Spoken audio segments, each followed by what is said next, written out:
Good evening, everyone. So, as you saw, Mike began his career in the candy industry with Hershey in 1988, which was the same year that we got married. So I've been on this sweet ride with him ever since.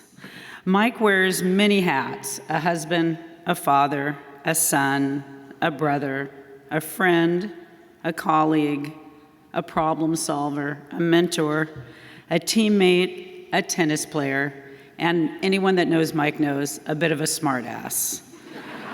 And now a member of the Candy Hall of Fame. I want to thank the NCSA for honoring my husband tonight, and please help me in welcoming Mike into the Candy Hall of Fame, class of 2025.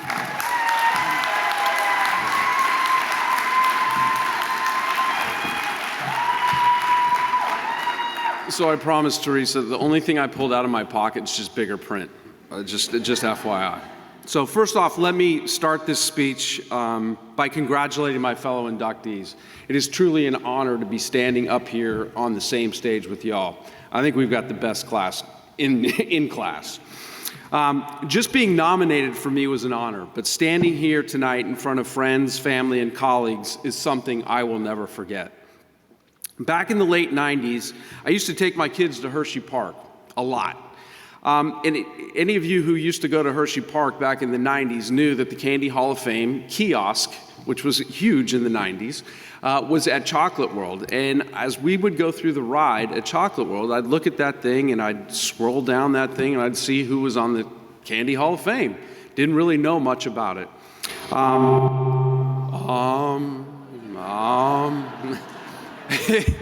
So every time I would go through there, I'd be scrolling through this thing, and one day, everybody knows this person in the room, Stu Harris's name came up on it. And I said, well, shit, if Stu can get in, I gotta be able to get in. So my career, illustrious career, began at Procter & Gamble as an intern. And it was my junior year in college, and I was awarded an internship in the paper division. So, man, I thought I had it like going on. I was going to be selling Charmin up and down the valley of California.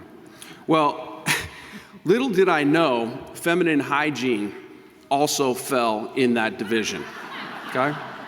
So there I was, 21 years old, walking into 12 stores a day with a briefcase, a Kotex pad on one side, an Always feminine napkin, which, by the way, was the first year of patented dry weave and wings, and a bottle of blue dye explaining the absorption rates of Always pads versus Kotex. I mean, it had to happen.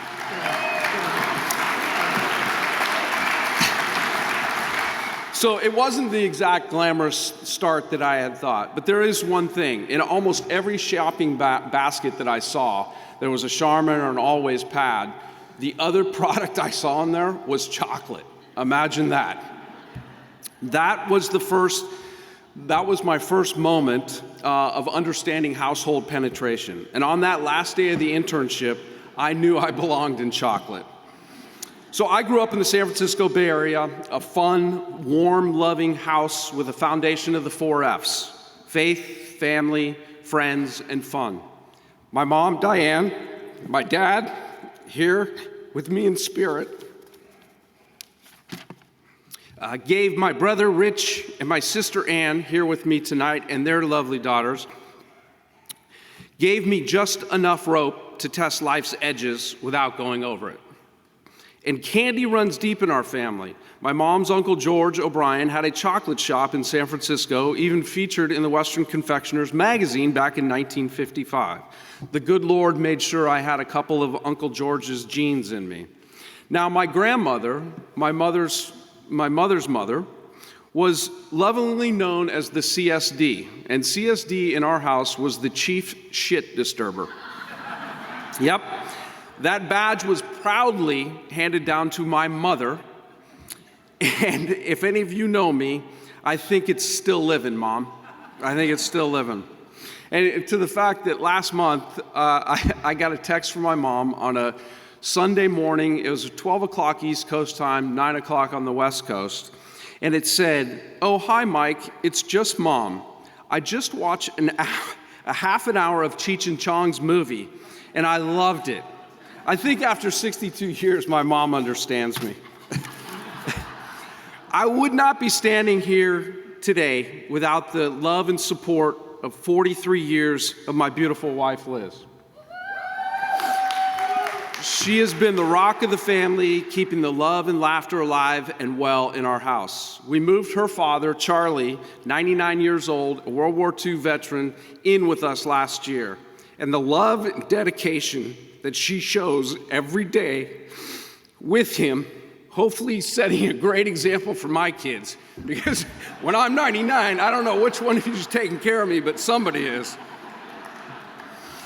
Speaking of my three kids, Hannah, living and loving her life and career in transportation planning in Chicago.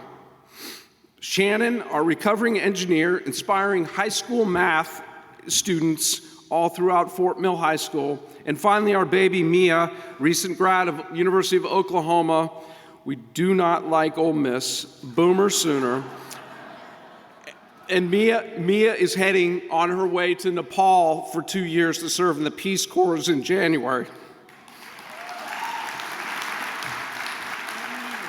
I am truly blessed with the best kids on the planet. They have a clear understanding of what's expected when Liz and I hit that 99-year place. Along my journey, I've been blessed with incredible mentors and teammates. A huge thank you to the Getz extended family for supporting our sales team. Everyone back at 3900, Mitchell, Nell, Emily's here tonight to support us.